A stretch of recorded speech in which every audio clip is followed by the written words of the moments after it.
Seja bem-vindo, seja bem-vinda a mais um programa Atmosfera do Direito.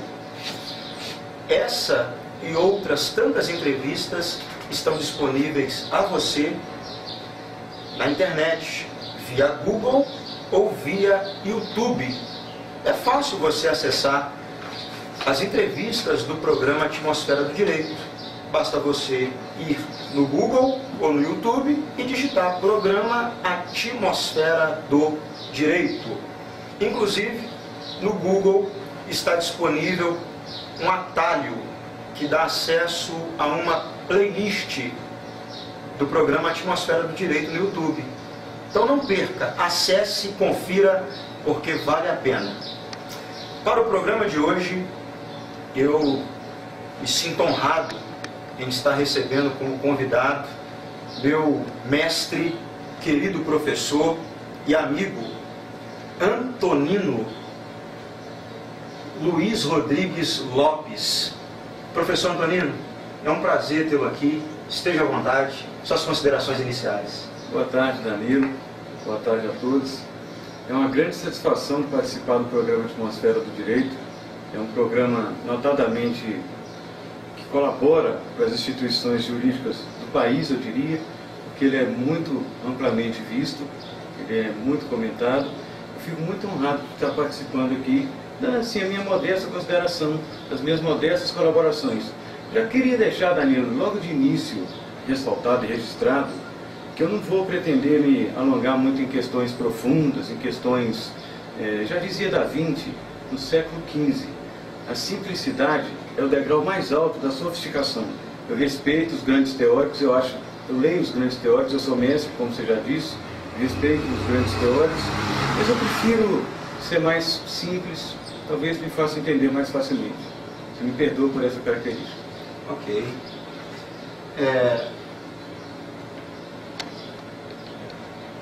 O professor Antonino, ele é professor no curso de Direito das disciplinas Deontologia e também Direito Tributário.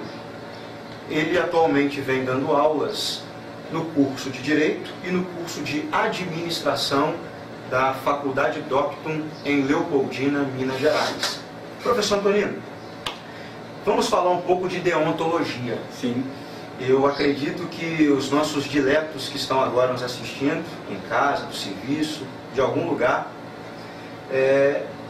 talvez não saibam exatamente o que é que significa deontologia. Deontologia é a ciência do dever e a deontologia ela tem até um outro nome, a teoria do dever. Mas qual é a relação entre deontologia e ética? E já no viés da deontologia jurídica, qual a importância dessa disciplina para os operadores do direito de um modo geral? Perfeito, Danilo. Você realmente demonstra que foi um excelente aluno de deontologia. Eu te parabenizo por isso. A deontologia, sim, é uma parte da filosofia moral. Sabe, Danilo? Ela significa a ciência do dever ser, a ciência da obrigação. Nela, na deontologia, está inserida a ética, que vem a ser o comportamento. E a ética, Danilo, ela tem um viés teórico, que é aquele conjunto de valores e regras que regem a sociedade num determinado espaço, um elemento espacial, e num determinado tempo, um elemento temporal.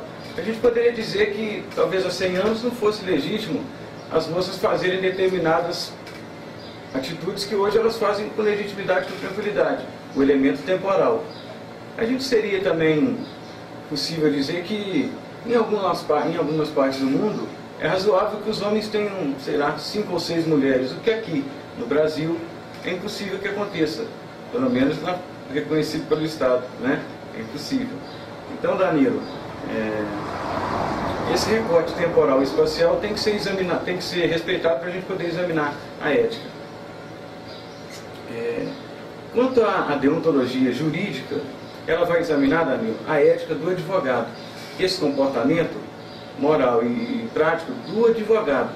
Ela vai examinar uma lei federal, a Lei Federal número 8.906 de 1994, que vem a ser o Estatuto da Advocacia e da Ordem dos Advogados do Brasil, que que ele vai tratar, Danilo? Ele vai mostrar questões como a independência do advogado, as restrições que ao advogado são impostas no exercício da profissão e as prerrogativas dos advogados, que na verdade são prerrogativas da sociedade. Quando um advogado requer uma prerrogativa sua, na verdade ele está requerendo uma prerrogativa do seu cliente, uma prerrogativa da sociedade. E também outras questões, Danilo. E também outras questões. Por exemplo, entre as condutas do advogado, na Lei Federal 8.906, vem dizendo que o advogado ele deve portar-se de modo a merecer o respeito da sociedade e contribuir assim para o prestígio da classe. É bem verdade que o advogado realmente tem que se comportar. Ser advogado, eu digo para os meus alunos e disse para você, ser advogado, na verdade, não pode ser encarado como uma profissão. Ser advogado é um jeito de viver. Como é que você vai poder, Daniel, cuidar da família das outras pessoas, no caso um divórcio, um reconhecimento de paternidade, uma pensão alimentícia, se você não soube cuidar da sua? Como é que você vai cuidar da liberdade das pessoas, da sociedade, se você não soube cuidar da sua? E como é que você vai tratar das questões atinentes ao patrimônio da sociedade, se você não soube tratar do seu? Então, ser advogado é um jeito de viver, na minha modesta concepção. A lei vai nos mostrar também, Danilo, que o advogado deve manter independência em qualquer circunstância. Quando a lei fala em qualquer circunstância, a gente tem que tomar cuidado para não confundir qualquer circunstância com grosseria. Independência tem que parar no limite da grosseria. O advogado tem que ser independente, mas ele não pode ser grosseiro. Eu costumo dizer para os meus alunos a teoria dos vasos comunicantes, que eu não vou poder expor aqui agora porque ela é meio extensa, mas o advogado ele mantém relação de igualdade com o Poder Judiciário, com os membros do Ministério Público na relação processual. Então essa igualdade ela é legal, ela é conferida ao advogado por lei e ela é bem reconhecida no campo jurídico. A gente ainda pode falar diversas questões sobre a conduta dos advogados, Danilo. Como, por exemplo, usar a palavra pela ordem quando ele quiser esclarecer algum ponto que tiver ficado obscuro num depoimento de testemunha, por exemplo, e outras questões que a gente poderia se alongar aqui por horas e horas e horas falando dos direitos do advogado, que na verdade são da sociedade. Ok. O professor Antonino, ele transpira a advocacia. Eu gosto. É um apaixonado, quanto mais, do direito. Está de parabéns e é por isso que o senhor me influencia tanto. Obrigado. E tantos outros queridos que eu conheço que desejam ser exímios operadores do direito no futuro próximo. Agora, professor Antonino, a gente vai aprofundar o nosso bate-papo e eu tenho que ser muito sincero. Fala-se muito hoje no Brasil, e não só no Brasil, mas no mundo. Crise.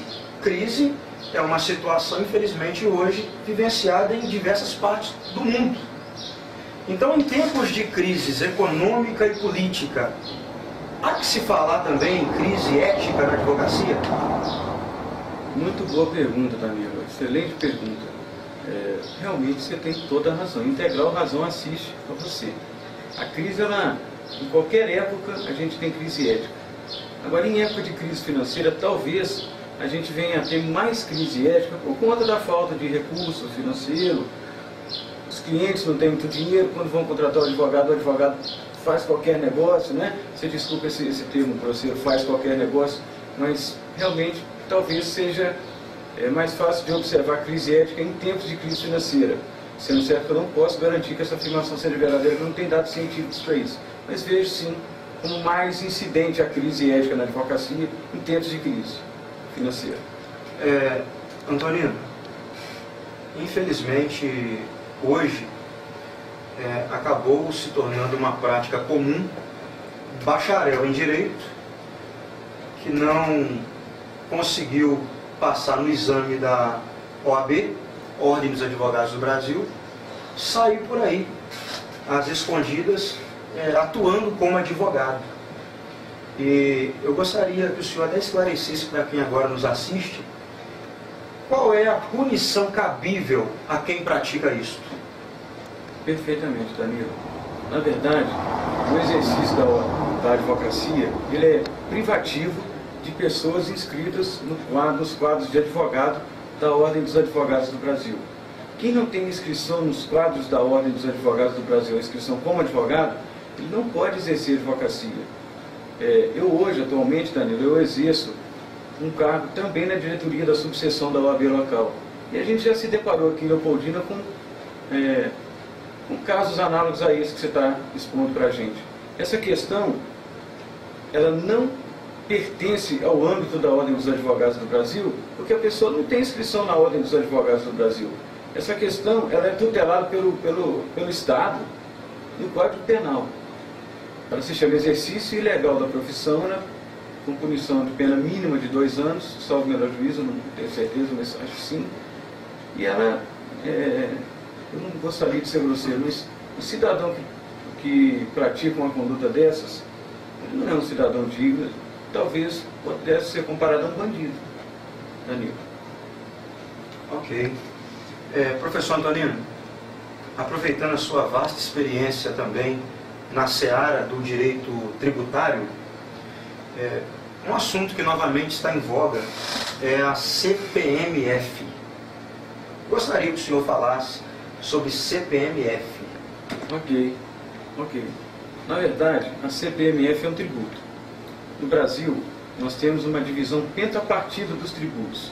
Nós temos o gênero tributo e nós temos 5 espécies do gênero tributo, que são os impostos, as taxas, as contribuições de melhoria, as contribuições sociais e os empréstimos compulsórios.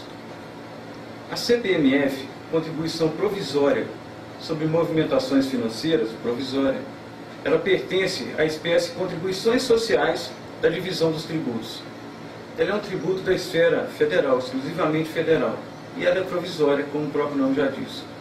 Ela já foi instituída em outros tempos, mas me parece, eu não posso te afirmar com certeza, que o produto da arrecadação da CPMF não foi devidamente utilizado para a área de saúde como ela deveria ter sido, salvo o melhor juízo, tá, Danilo? Não posso afirmar isso com certeza, não. Parece que não foi aplicado integralmente como deveria ser à época. Mas eu, particularmente, como professor de direito tributário, estudioso do direito tributário, eu não acredito no aumento de carga tributária como forma de socorro dos governos. Eu acredito, talvez, isso sim no contrário. A gente tem tributos, mais precisamente na categoria de impostos, com caráter extrafiscal. Eles podem ser modificados para cima e para baixo com suas alíquotas, de acordo com a conveniência do presidente da República, já que eles são federais. A gente tem, por exemplo, o imposto de importação, o imposto de exportação, o IPI, o imposto sobre produtos industrializados, muito relevante, e o IOF, o imposto sobre operações financeiras. Pelo menos agora, assim, a grosso modo, eu te elencaria esses 4 que detêm o caráter extrafiscal, onde o governo mexe nas alíquotas para cima e para baixo, a fim de fomentar determinados setores da economia. Talvez seja o caso de abaixar a alíquota de alguns desses tributos para fomentar mais negócio, a economia talvez cresça, ao invés de criar novos impostos. Mas eu, Danilo, eu não sou economista, e eu já te falei, eu não sou um erudito, eu não sou um teórico de grande importância, eu sou modestamente um advogado em Leopoldina, que pratica o direito tributário e advogo em outros campos do direito também. E o que eu posso te dizer sobre o CPMF, para o momento, é isso. É uma contribuição provisória sobre movimentações financeiras, que vai ser, cujo produto de arrecadação vai ser direcionado para um determinado fim. Ela então será vinculado, será um tributo vinculado a um determinado fim.